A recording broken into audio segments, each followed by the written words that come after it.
guys, so today I want to talk about some books that might help you to get out of a reading slump. The recommendations I have are just ones I feel like I would naturally gravitate towards. I don't tend to have reading slumps often, thankfully, and when I do, I don't think they've lasted long enough for me to classify it as a slump.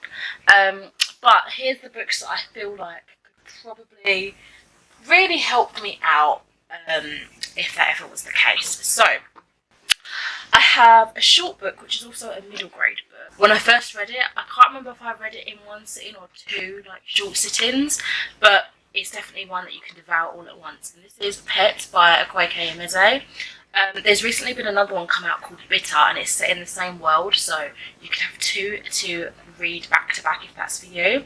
So in this story, we are following Pet, who is here to hunt monsters. So everybody is taught to believe that in the city of Lucille, there are no monsters anymore.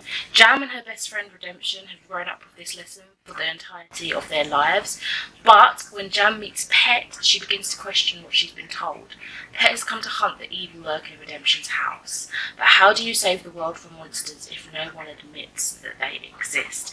This has so much depth, more depth than I was expecting really, because it doesn't necessarily talk a lot about literal monsters, although there are literal monsters in it, but it's more about humanity and the monstrous things that people can do to each other.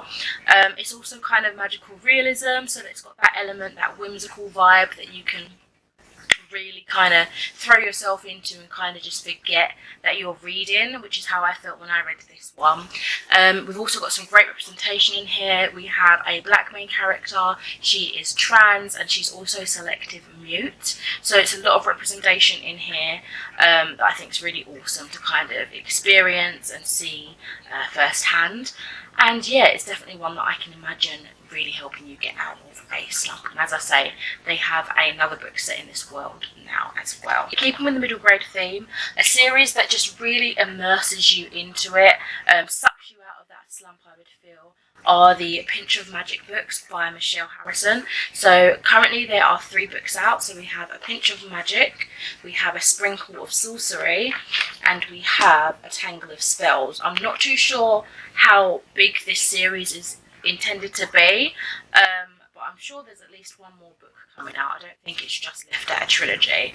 But yeah, this is a load of fun. It is an adventure fantasy story following 3 sisters who are the Widdowson sisters. We're mainly following the middle child called Betty, as she gets them in and out of a lot of trouble. They are from a witch family, but it's kind of a secret that's not really discussed much. It's more of like a hidden intuition kind of magic, and they get into all sorts of trouble and reveal all sorts of dark, nefarious plots, and it is so much fun. It's got some beautiful relationships, particularly within the sisters, and kind of just that forever love that they've got within that bond, but also the bickering, you know, your sibling rivalry, that sort of stuff, and external factors that affect their lives as well. So this is definitely another one I can see helping people getting out of a reading slump, because when I read these, I just felt like it was so addictive. I couldn't stop reading. I always wanted to pick it back up whenever I put it down, and I felt like that pretty much for all of them. So that is definitely a quality I would look for if I was ever in a reading slump, and I think this would help. Next up, some shorter books that might help. I always feel like a short little book is something that's gonna, you know, make you feel like you've made a little bit of progress, that kind of instant gratification that you sometimes need, especially when you are struggling to pick up a book and stay focused. So I have 2 variants of really short reads. The first one is a little short story collection. This one here I have to hand is Shirley Jackson's The Tooth. I didn't necessarily love this one. It has 5 short stories by Shirley Jackson, who is like a horror kind of creepy, eerie writer. But I personally, this one I didn't really find to be very horrifying, suspenseful, or anything like that. I didn't really enjoy it. But something like this could be very enjoyable. A short story collection. It's got enough in it that you're interested, but also they're in kind of bite-sized bites, so you don't feel overwhelmed, and I feel like you might be able to better concentrate and focus on something like that that's not going to take a lot of your time and attention span. So there is that. And also with the short book kind of vibe, a poetry collection or a poem. So this one that I've got to hand here is The Hill We Climb by Amanda Gorman. So, you know, any kind of book with a variety of poems, or maybe if you have a particular interest that you think, oh, you know what, I'm really interested in reading about this, look up to see if there's any poems, even if you looked on poems online or something, and just something to kind of get your brain chewing and interested and, you know, feeling alive again, and like, oh yes, I have that thirst for knowledge and for reading again. I feel like poetry can do that for you. It might not do that for everyone, because I know not everybody gets poetry. They don't always find it worthwhile reading. I've got to be honest, I don't always understand poetry. But I think depending on what you read and depending on maybe the poet themselves, you can find a little niche for yourself. So that's another kind of suggestion that I would think would probably help during a reading slump.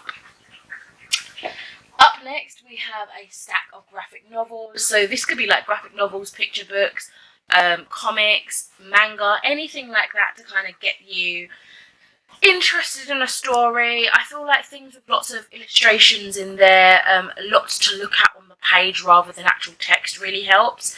And Junji Ito is definitely a great one for that. He is a horror manga artist and creator. Interested in horror, that is, so this is a very specific one. Without trying to freak you out too much, warning for swirls, if you don't like swirls, skip this part. But he always has lots to look at on the page. So obviously you have your story, you have text written in there. I'm trying to find one that's not too frightening. You have like text written in there, but there's always like all these little details that he does not fail to include. So you can find yourself just gazing over it. Even if you're not taking in the story, like you just find yourself immersed by the illustration, and particularly with Junji Ito, quite horrified, but also I like that. I do find as well, sometimes if you have like a manga collection like this, it can be short stories. So again, little snippets of focus. You're not like being asked to read a whole novel that you can't really concentrate on. It's only like a couple of pages here and there. So I think a manga, graphic novel, something like that would be awesome. And again, just some other examples of that. Heartstop is a really good one. It's a lovely, fluffy romance where boy meets boy. TV show currently airing on Netflix, which is beautiful. And there's currently 4 volumes of this as I'm filming it. There is some interesting conversations on like coming out gay and the wider LGBT plus community. There's conversations on like mental health disorders and lots. It does get deep, but I feel like the first book is quite beautiful and fluffy and just light-hearted to ease you into, you know, getting invested in the plot, and again, hopefully getting you out of that reading slump. Another book I'd recommend that is part of the graphic novel kind of niche, but also one that I didn't personally like, but I can see a lot of people enjoying, is Law of Olympus by Rachel Smith. This is volume 1. Unfortunately, it didn't really work for me. It's something that I'll definitely try again, like when volume 2 comes out. I'm definitely considering heavily picking that up, or at least trying the webtoon, a couple of chapters on there. But I feel like a lot of people enjoy this because it's that kind of dark romance that a lot of people enjoy. It is about Hades and Persephone and their blooming relationship, but it's taken like a modern twist, a modern turn, and it's set in modern day. How many times can Jen say modern? So yeah, I feel like a lot of people enjoy this. It's very introductory and easy to read, I would say, and the colours are absolutely stunning. Like the different tones and hues in this is absolutely beautiful, and it smells divine as well. So another one that I think would easily help to get you out of a reading slump. And also coming off the back of that, another Greek mythology retelling. This is Medusa, the Girl Behind the Myth by Jessie Burton.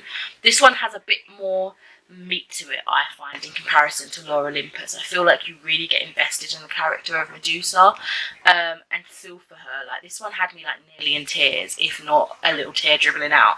It is beautiful. The artwork is phenomenal, like stunning. Obviously art is subjective, not everyone's going to enjoy the same style, but I feel like this is quite unique, quite interesting to look at. And again, there's lots of different hidden details to capture the eye and draw your attention and kind of gently coax you to become interested, and again, hopefully rework that focus into something like reading again. And even on like the bearer pages, some of them have like these really beautiful illustrations, like so, like all the way around. So yeah, there's always lots to look at. I think graphic novels are a great way to help you through a reading slump, and again, they've also got that instant gratification because they're most of the time relatively quick to read through. And lastly, I'd recommend picking up your favourite book, whether that's a book you've read before and you know it never fails you, or an author that you love. Maybe like they've got a new book that's come out and you're like, oh, author by author, I'm always going to go to them anyway.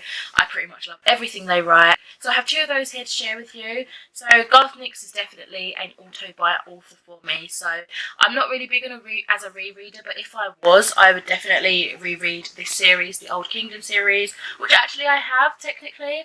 I've read the original trilogy because it's now got quite a few books in it. I read the original trilogy years and years ago, and then I bought my own copies. I borrowed those from the libraries, and then I bought my own copies and reread them once and carried on with like the newer ones as he was releasing, like prequels and things like that. So yeah, I would definitely recommend rereading a book that you find comforting, that you find easy. You don't necessarily have to pay attention to every word because you kind of know it by heart, just to ease you back into the love of reading and kind of getting your eyes retrained to looking at words for a prolonged amount of time. And as I say, author by authors, comfort authors, those that you know is not going to fail you. Throne of Glass is another series like that for me. I haven't actually finished this series. I've been reading it on and off for years at this point, but it's something that I always do enjoy. I really enjoy Sarah J. Maas's work, her writing, her romance that's intertwined into the fantasy, because I'm not a massive romance reader, but when it's included in fantasy but doesn't take up like the spotlight, I tend to enjoy it. But yeah, there's a pillow that's just attacked me. Oh, anyway. So yeah, definitely go to authors, favourite authors, anticipated releases by authors that you love and trust. I feel like that's a surefire way of helping it to get out of a slump. So there we have it. A lot of chit chat from me. It's your turn now. Please let me know any tips and tricks you have of getting out of a slump. Any books in specific that you yourself would recommend if you've tried it before, or if you think, oh, you know what, I think this will make a really good get out of a slump kind of read. I would love to know. Please pop them down in the comments if you would like to. But for now, that is all for me. Thank you so much for watching my video, and I shall speak to you in another video soon. Bye!